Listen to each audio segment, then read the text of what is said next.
To rush abroad for Halloween with his idealized first love, Brandon found his uncle to stand in for him at our wedding. Grace, can't you just make a small sacrifice for my love? They had proxy weddings in ancient times, didn't they? It's good enough that I didn't force you into a marriage with a complete stranger. It's just a wedding ceremony. Scarlett is missing out on Halloween. That night, he packed his bags and flew to London. He took snow-themed wedding photos with his idealized first love. I also listened to him and married his uncle, packing my things that very night and moving into my new home. Later, Brandon returned abroad and came to pick me up with his idealized first love. I laughed, a cruel and defiant sound. I'm your uncle's wife, not your mother. What's this about picking me up to show respect to me? It's just a silly ceremony. I'll be back in a few days to get the marriage license with you, won't I? Can't you be a little more obedient and sensible, like Scarlett? She's all alone in London with no family. How can you be so cold-blooded, so unsympathetic? If you keep making a scene, there's no need for this marriage.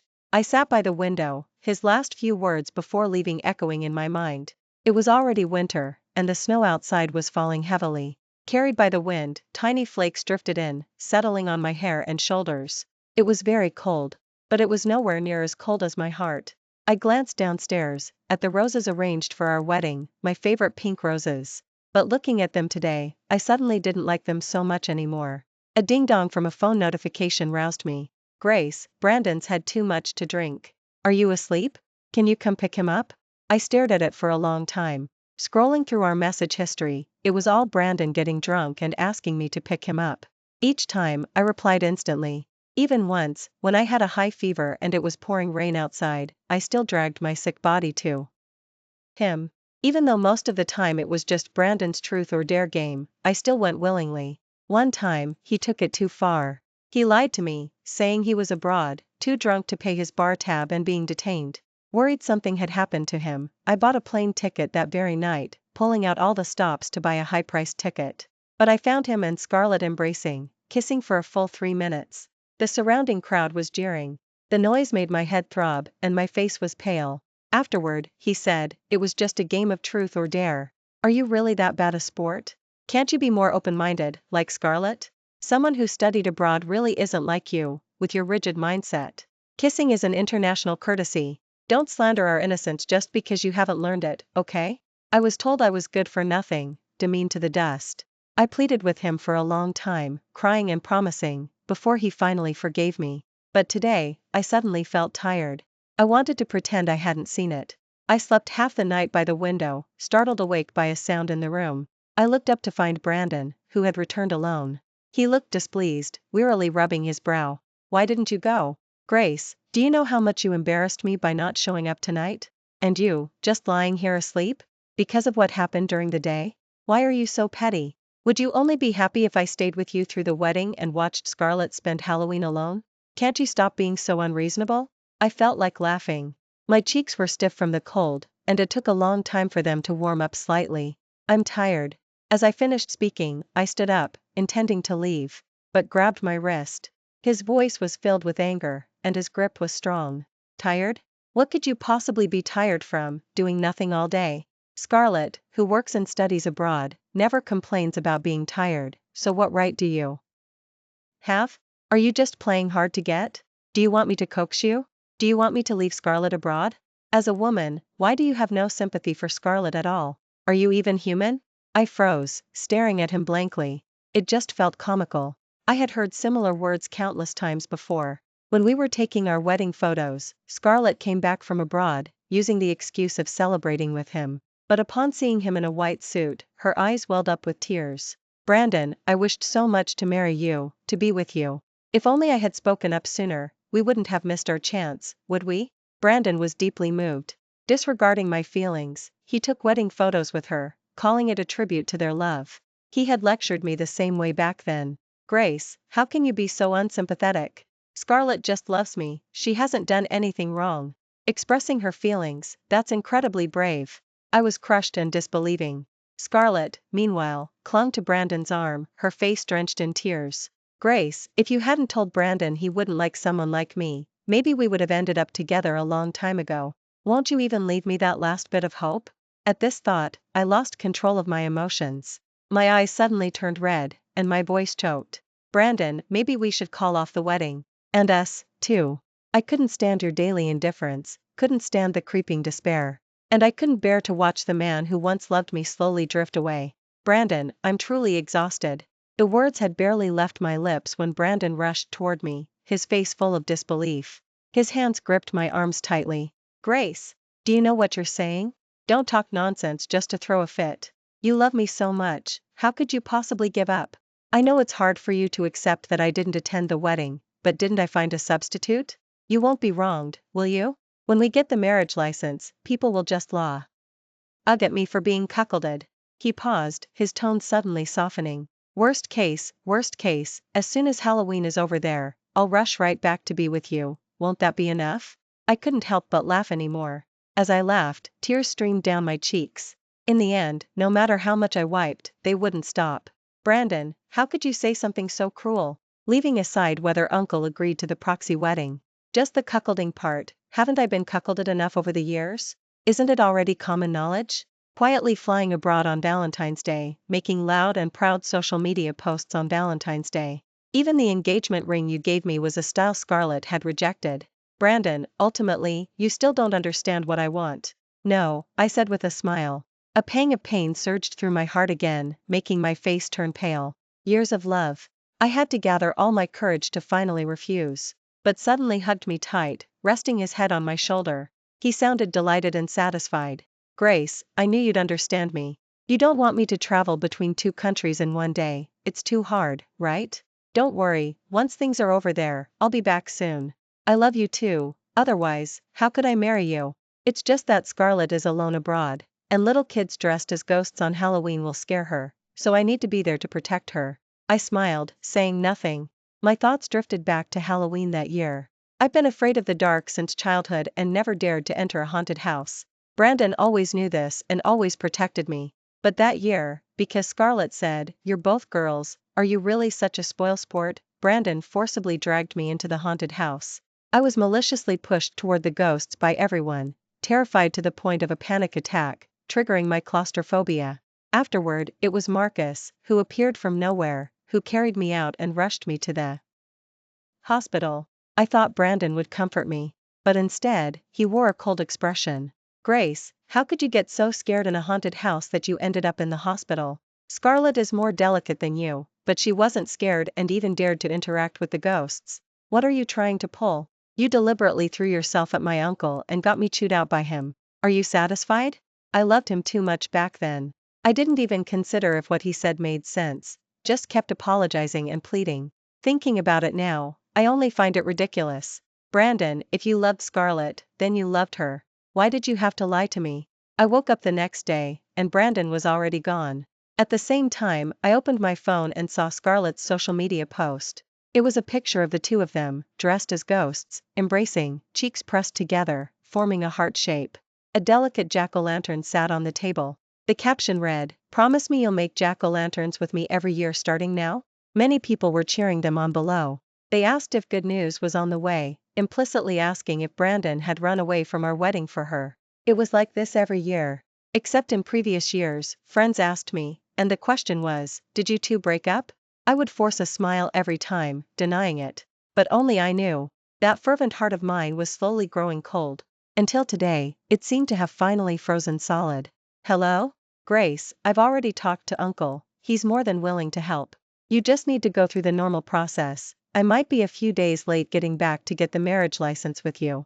You have no idea how amazing Halloween is in London. Scarlett even knows how to make jack-o'-lanterns, she's simply incredible. You really ought to learn from her. He paused at this point. Faint sounds of heavy breathing drifted through, intimate, though he seemed oblivious, mixed with a girl's flirty giggle. I smiled, suppressing the slight ache in my heart. The last sliver of hope finally vanished completely. All right, Brandon, I won't wait for you. I had made jack-o'-lanterns before, but when I presented one to him, he swatted it away. Halloween? Why are you so obsessed with foreign trends? That ugly, broken pumpkin, and you're treating it like a treasure. Get out of my study right now. Raw pumpkin smells terrible. You're not allowed in here again. He left me speechless, unable to retort. I silently cleaned up the debris and turned to leave the study. But at the door, I glimpsed his phone screen, which he had been trying to conceal. revealing Scarlett's smiling face. She said, "Oh, Brandon, has Grace upset you again?" It was then that I realized. He just wanted an excuse to send me away so he could continue video calling and flirting with Scarlett. Brandon didn't even realize his favoritism. Get the marriage license, with me? No. He wouldn't. Brandon hung up quickly, but I didn't miss the flirty giggle from his end. It was Scarlett. She said, "Brandon, you've bitten me all over. How will you explain this to your bride when you get back? You skipped the wedding, won't Grace be angry? But I only have you. I just wanted you to spend the holiday with me." Explain? No need to explain. The wedding, he wasn't needed for that either. I found Marcus's number in my contact list, hesitated for 2 seconds, then dialed. "Marcus, after we finish the wedding today, will you get the marriage license?" The other end went silent, unsure of what he was doing. The sound of a work report stopped, replaced by light but hurried footsteps. He must have reached the balcony before Marcus finally spoke. "Yes.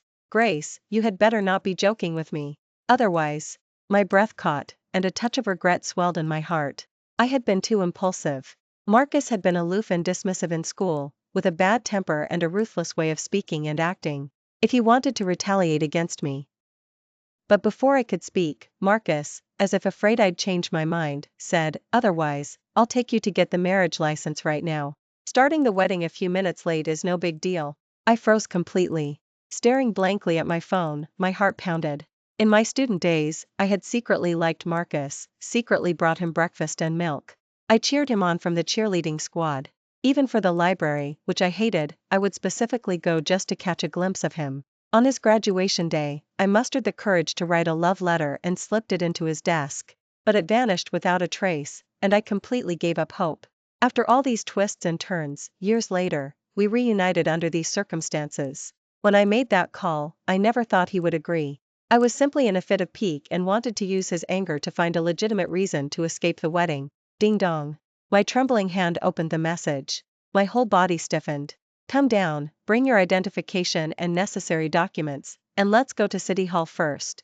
The wedding is a bit rushed, so we might not have time for specific demands, but I've already arranged for the stylists and bridal gown team. We can go to the wedding venue right after getting the license. I've calculated the time, we won't be late. You don't need to worry about family relations. My parents know you and like you very much. They are very open-minded and won't have any issues with you because of Brandon. After the wedding, would you consider moving into my house? Don't worry, we won't have to live with my parents. I just think if we're married, living at Brandon's place wouldn't be ideal. And if we have children later, it would be more convenient for us." I opened my mouth. For a long time, no words came out. The person on the other end seemed to sense my thoughts and also fell silent. I don't know how long the stalemate lasted, so long that I thought he had already lost patience and hung up. Finally, a voice came from the other end, tinged with a slight tremble. "Grace, are you regretting it?" I don't know why. I just felt like crying, my nose stung, and tears welled up without warning. It had been so long since anyone had so earnestly asked for my opinion. No regrets. Just wait for me. The wedding went smoothly, and so did getting the marriage license. By the time I fully processed everything, I had already moved all my belongings into Marcus's house. As dark as William and Margaret's faces were at the wedding reception, Marcus's parents beamed with joy. Marcus, especially. A man who rarely smiled, he unexpectedly broke into a grin. During the kissing part, his ear tips actually turned bright red from shyness. While was showering, Brandon, having finally finished his romantic interlude, called me. "How are things, Grace? Did the wedding go smoothly? I told you it would be the same whether I was there or not. It's just a wedding, right?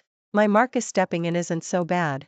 Scarlett has decided to return abroad with me, and you two should get along well in the future. We're all friends, after all." After the wedding, my parents didn't even say a word to me. Did you upset them? Did you throw a tantrum at the wedding reception? I knew it. If you love me, can't you just put up with it? A proxy wedding isn't a big deal, is it? The more Brandon spoke, the angrier he became. By the end, it was as if he wanted to leap out of the phone and demand I kneel and apologize. I glanced at the red marks on his neck that he couldn't hide. But uncharacteristically, I didn't feel the suffocating despair I once did. Instead, there was a strange calm. And a sense of I knew it. After all, Brandon had always been this way. Years of accumulated disappointment were more than enough. Then, without me knowing when, Marcus finished showering and walked up behind me. A glimpse of his abs appeared on the screen, his lower half wrapped in a snow-white towel. Brandon's FA. C instantly changed. Marcus, however, reached out and neatly hung up the phone for me. Grace, tonight is our wedding night. Brandon acted fast. He bought a plane ticket that very night and drove to Marcus's doorstep. All the way there, he called me countless times and sent countless messages. My previously quiet chat box exploded with Brandon's messages. Grace, what are you doing? Why is there a man in the room? You're not at home, you're out fooling around? How can you be so restless? Grace, answer the phone. Don't make me say it a second time, my patience has limits. Don't think you can force me back this way. You don't even compare to Scarlett in my heart. Grace? Okay, I concede. I've landed, I'll be home soon. Don't scare me, okay? Don't be mad, please? We'll go get the marriage license as soon as I get back. Grace, I admit what you did truly scared me. I admit I love you, okay? I didn't reply to any of them. I glanced at them, too many to read, and simply blocked and deleted the contact. My heart was incredibly calm. Love that comes too late is worth less than dirt. I couldn't endure your coldness anymore, accumulated enough disappointment, and finally decided to leave you, and only then did you say you loved me. Brandon, you're quite ridiculous. It wasn't until the afternoon that I woke from my sleep and drank the water Marcus offered me. Recalling everything that happened last night, my face flushed bright red. Before I could finish, a strong knocking from downstairs interrupted me. Uncle, I've come to take Grace home. Grace, open the door for me. Marcus took his time. By the time we washed up and went downstairs, an hour had passed. Brandon sat by the door, his chin covered in stubble. Scarlett stood beside him, her eyes red-rimmed, leaning on his shoulder. Seeing me open the door, Brandon instantly stood up, his face full of surprise. Scarlett's eyes were filled with mockery, her expression disdainful. Grace, I've come to take you home. We'll go get the marriage license right now. You're really something. Why did you have to go and scare me by finding someone else? You made Scarlett come back with me overnight without getting any sleep, and now she's so tired she can barely stand. You're not allowed to throw a tantrum like that again. You need to apologize properly to Scarlett. She's been blaming herself all night because of you, and her eyes are all swollen from crying. He reached out to pull me, but I subtly avoided him. Behind me, Marcus reached out and put his arm around my waist, his tone indifferent. Where are you taking your uncle's wife? Brandon instantly froze, his arms suspended in midair. A terribly forced smile stretched across his face. What uncle's wife? She's Grace, your nephew's fiancée. I just asked you to stand in for me for a ceremony. Uncle, if Grace is acting out, fine, but why are you going along with it? Don't mess with me. I found it amusing. And pathetic at the same time. How could I have been so foolish before, to like someone like him? I'm your uncle's wife, not your mother. What's this about picking me up to show respect to me? Don't you have a mother you can show respect to? I didn't waste any more words on Brandon. I closed the door and had the security guard escort him away. For 3 straight days, I stayed at home. Occasionally, I would receive unfamiliar calls and unknown texts. Especially from Scarlett, she called me the night she returned. Brandon answered on her end. Grace, please don't scare me like this, okay? This joke isn't funny at all. I just had someone stand in for me. I didn't tell you to marry him. Can you two just get a divorce, please? I won't mind. I love you. Why don't you understand my true feelings? Why are you willing to hurt me? I'm truly scared this time. Grace, how about we have another wedding? Unlike before, he seemed to have learned about Marcus and me getting the marriage license, and he was sobbing heart-wreakingly on the phone. His tone was full of pleading and begging. Scarlett, while comforting him, echoed his words, trying to persuade me. Grace, Brandon is like this, and you still won't come see him? How can you be so cold-blooded? Weren't you always happiest following him around? Just stop making a fuss. Your divorce papers must be fake, right? If you find me annoying, I'll just leave, so why lie to Brandon? Before, I truly loved Brandon and was willing to follow him. Even if he didn't turn around, I felt utterly content. But now, I no longer want that. I sighed, wearily rubbing my brow. Brandon, is this really fun? I accepted that you liked Scarlett, and I chose to let you two be together. Why are you still not satisfied? Do you need me to continue playing the fool in your lives? Will you two die without me? What right do you have? Isn't it just because I loved you that you dared to be so reckless in front of me? I don't love you anymore, do you understand? Didn't I tell you already? I'm not waiting for you anymore. Do you understand now? I hung up the phone, ignoring the pleading and crying on the other end. In the kitchen, Marcus was busy moving around. Before moving in here, I never imagined that the aloof and dignified Marcus would actually cook. I also never imagined that the love I had buried in my heart that year wasn't one-sided. Marcus worked quickly, bringing out 2 bowls of noodles. His eyes were soft with a gentle smile. Grace, that year I was so happy to receive your love letter and wanted to find you, but I couldn't. But now, it's all good. After all this time, we had reunited. My birthday was right after December. Marcus specially postponed work and took me to Paris. As soon as we got off the plane, a figure rushed toward us. He must have been waiting for a long time, his nose and the corners of his eyes red from the cold, his face full of nervous anticipation. Grace, you finally agreed to see me. Brandon sounded a lit. Lou agreed. He reached out to hug me, but after seeing Marcus's and my intertwined hands, a flicker of pain crossed his eyes. Grace, Scarlett and I really aren't what you think. I don't like her either. I can have her explain everything to you. Please don't leave me, okay? I was young before, and I always thought you'd never leave me, so I recklessly consumed your love. It was my fault. I've reflected on it these past days. Please, give me another chance, okay? So, he knew all along? But why didn't he cherish it when he should have? Brandon, I'm truly so disappointed in you. The grip on my hand suddenly tightened. I glanced at Marcus, giving him a reassuring smile. Ignoring, we started walking in the other direction, but blocked our path again. Grace. Brandon, you should call me your uncle's wife. I don't care about you and Scarlett, nor do I have time to listen to your explanations. I'm grateful to you for bringing Marcus and me together, I really like him. The words had barely left my lips when Scarlett suddenly ran over from somewhere. She embraced the sobbing uncontrollably Brandon, her face full of reproach. Grace, how can you be so cold-hearted? You dated for so many years, do you really have no heart? Do you know how long he waited for you in this cold weather? And do you know what he's been through these past few days? He even calls your name in his dreams. You're so selfish. I was a little speechless. It was finally a new year and a new birthday. I wanted to enjoy a happy vacation, to get rid of those unfamiliar calls and texts. But they just wouldn't leave me alone. Why? Were they really so determined not to see me happy? Cold-hearted? Of course I'm not as passionate as you, Scarlett. Do you really think I didn't know about your illicit affair? Why don't you reflect on yourself? If you hadn't knowingly participated in an affair, would we be in this situation?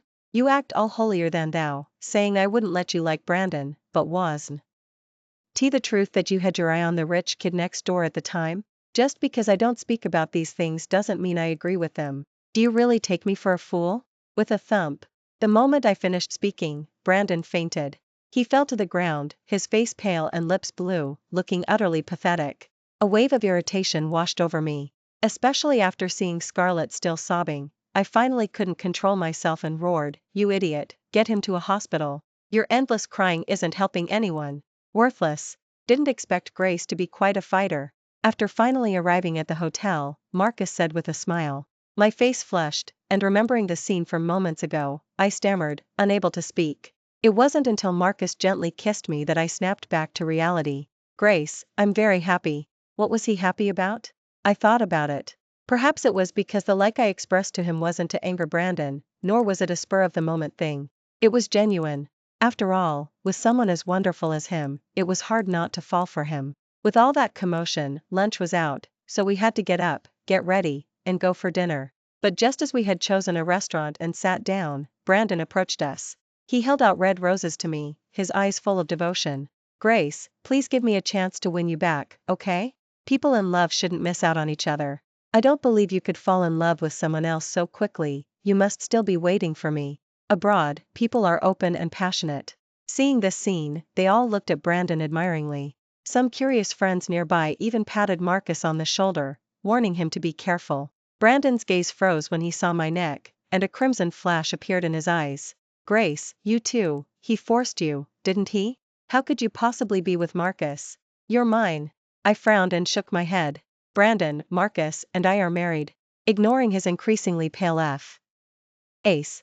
The next moment, he knelt on one knee before me, the affection in his eyes almost overflowing. I don't care, I cannot care, Grace. As long as you come back, I will still love you well. But I only felt nauseous. Before our engagement that year, I also looked forward to a proposal. Every day, I wondered where Brandon would hide the engagement ring, where the proposal would take place, and how many friends would witness it. But days turned into weeks, and time stretched on. I never got it. So I comforted myself, it's okay, not having one is fine too, we've already ended up together. Until now. I was married, I was his uncle's wife. He finally proposed. But, it was too late. On my birthday, Marcus spent a fortune booking out an entire venue. The place was covered in flowers, and against the last snow of Paris that year, he knelt on one knee before me. Grace, although this is the last snow of the year, will you spend our lives together with me? Fate loves to play tricks. I thought we would never cross paths in this life, yet then I received that call from you. No matter the reason, I'm incredibly happy. His eyes were a little misty. When he spoke of the past, his eyes were full of nostalgia. Unlike, I could see the sincerity in Marcus's eyes at a glance. Marcus, I'm so happy you said yes that day. I will. Amidst the cheers of the crowd, Marcus placed the ring on my finger. He pulled me into his embrace. As I looked up, I saw Brandon, who had been standing in the snow for who knows how long. He was smiling too, clearly. But his expression was absolutely terrible. Even after the crowd dispersed, he remained rooted to the spot. Grace, how could you say yes? The person you love should clearly be me. Why did you discard me just because I went to celebrate Halloween? I can make it up to you. I can celebrate any holiday with you. But why did you say no and just abandon me? Why wouldn't you give me a chance? You said you loved me, but that was all a lie, was. And it? Why are you so cruel to me? It's quite laughable, isn't it? Even now, he still thinks our problem was just about Halloween. He stubbornly believes it was only because he wasn't present at the wedding. Only? If you loved me, why did you have to go spend Halloween with someone else on our wedding day? If you loved me, why did you sleep with Scarlett? If you loved me, Brandon, why couldn't you see my tears? All those difficult days and nights, why couldn't you see them? Now you're turning around and blaming me. But why don't you think? There were problems between us long ago. Even without Halloween, we were destined for an unhappy ending. Brandon, you only see yourself. Even his attempt to win me back was self-centered. You say I'm cruel, but why didn't you say that when you were with Scarlett? Why didn't you say that when you were slandering and demeaning me for Scarlett's sake? In your eyes, am I more important, or is Scarlett? Who is your girlfriend?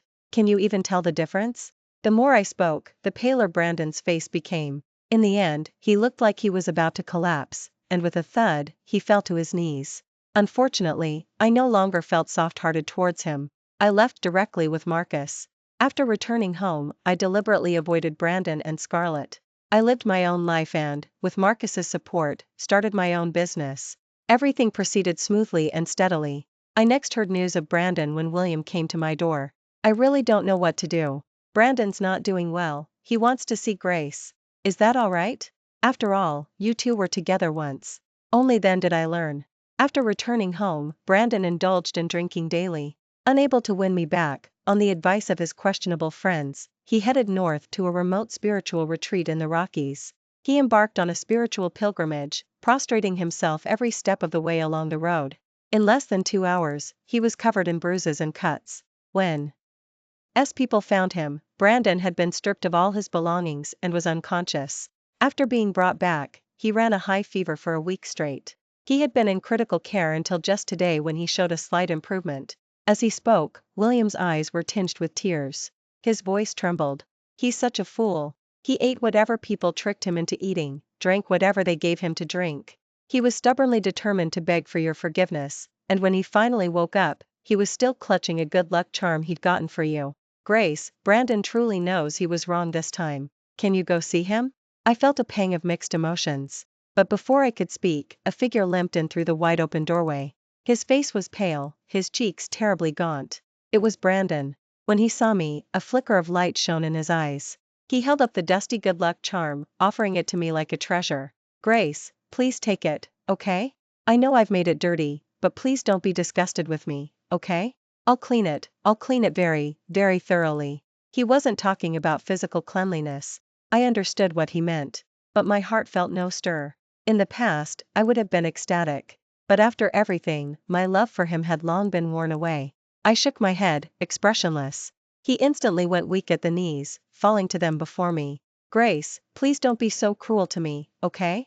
Just give me one more chance, and I will love you well, I promise. Scarlett and I are no longer involved. You don't like her, so she'll never appear in our world again. I'll never go looking for her again. Can we have another wedding? I can do everything you've ever done for me. You can hit me or punish me however you want. Grace, I beg you, please don't leave me, okay? I really can't lose you. I paused for 2 seconds. Then I looked up and gave him a smile. It was merciless, given his pale face. Scarlett is gone, but are you sure there won't be another Scarlett or Scarlett's friend appearing? You say you love me, are you sure it's because you can't live without me? Or is it simply that you're used to being pampered by me and now you're uncomfortable without it? Brandon, when I loved you, I was willing to believe your nonsense because of that love, but I'm not stupid. Every time you made a mistake, it felt like a stab in my heart. Did I deserve that? How can I trust you? How can I love someone I've long since given up on? Brandon, don't you think you're being cruel too? After everything I'd been through, after all the hurt, to just show up with some random offering, expecting to reconcile. Do you think I'm that cheap? Brandon, don't be so arrogant. Chapter 10, Nora 14. After that day, Brandon finally stopped appearing before me. He was recovering from his injuries, spending his days kneeling in the family estate chapel in repentance. Marcus told me he'd been seeing many women who resembled me, and he hadn't contacted Scarlett again. Scarlett had originally gone abroad to escape debt. The wealthy heir she'd targeted had a significant amount of his assets secretly transferred by her, and he was now searching for her worldwide. She had returned, believing the Pei family would protect her. But she hadn't anticipated the truth coming out, and Brandon's idealized view of her had shattered. In fact, after recalling her manipulation and emotional abuse, he felt an even deeper revulsion towards her. As a result, she was left isolated and without support. The wealthy heir then had her apprehended and taken back. Word was she was still confined at home, becoming a kept woman within that circle. A so-called kept woman was nothing more than being caged, forced to endure a life worse than death. As for Brandon, he sank into a spiral with countless women who resembled me, with no thought of marriage. Eventually, he faced retribution, assaulted by someone who put a sack over his head and broke his leg. When I learned of this, Marcus was accompanying me to the hospital for my prenatal checkup. Our baby was just a month along, and while I didn't feel anything specific yet, it felt truly wondrous. Marcus, you're going to be a father. Marcus smiled and nodded, reaching out to gently touch my flat stomach. Grace, you're going to be a mother. Are you scared? I paused, surprised by his question. After all, most men, even in the most ideal marriages, wouldn't typically start by asking if you're scared. But was an exception. He didn't mention happiness, or how many children he wanted, or try to please me by saying he preferred a girl. He simply asked, "Are you scared?" To be honest, I was initially scared. But after he said that, strangely, I wasn't as afraid anymore. I even felt a certain anticipation for this child's arrival. Marcus, I'm not scared anymore. I love you. Grace, I love you too. Thank you. During my late pregnancy, I saw Brandon once. William and Margaret brought him to our home to deliver a congratulatory gift, and Margaret even glanced enviously at my pregnant belly. Brandon seemed a little stunned, his eyes slightly red. But he wasn't as consumed as before, he appeared much clearer-headed. Grace, are you happy? I nodded, gently stroking my belly. He didn't seem to care if I answered, speaking up on his own. I used to imagine our life after marriage countless times, our days after getting back together, even the scene of us with a child. It seemed incredibly happy, but compared to what you have now, it's absolutely nothing. I have to admit, I'm genuinely a little envious of Uncle, but he truly takes good care of you. By the end, he wiped away a tear. He looked at my belly, a smile of relief in his eyes. Grace, be happy. I smiled. This time, it was genuine. Years later, Marcus and I went to pick Nora up from school, just as we always did. But the teacher informed us that someone had already picked her up. Just as we were frantically searching, Nora bounced cheerfully towards us. And in her hand was Brandon, whom we hadn't seen in a long time. His eyes were still a little red, and when he saw me, they held nothing but lingering affection. It wasn't until we got home and finished dinner. Marcus went to handle some company matters. That's when Nora hesitantly spoke up. My cousin asked me if Mommy was happy at home, if Daddy ever bullied us, or if he ever called other girls. I was completely bewildered. Nora shook her little head, blinking her eyes. Mommy, does my cousin want to be my daddy? Like, he'll be a substitute if Daddy messes up? Nora. Marcus, who had just finished his work, looked furious. Seeing the shift in mood, Nora immediately turned and ran upstairs, leaving and me staring at each other. Honey, I can't believe he still has designs on you. You're not going to leave me, are you? I held back a laugh. No, no way. Thanks for watching today's story. If you enjoyed this video, please like it and share it with your friends. We look forward to hearing your thoughts in the comments section. Feel free to share your opinions, and don't forget to subscribe to our channel for more exciting stories. See you next time.